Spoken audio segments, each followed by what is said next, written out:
سالم وعال من زمن قريب لف لما داخ نفسه يلقى شغلة تكون شريفة سهلة من وراها ياكل لقمة ولو فراخ. اي واه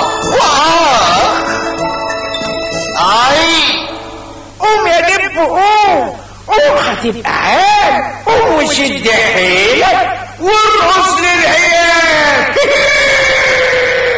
قوم يا دب قوم هتبقى عال. قوم وشد حيلك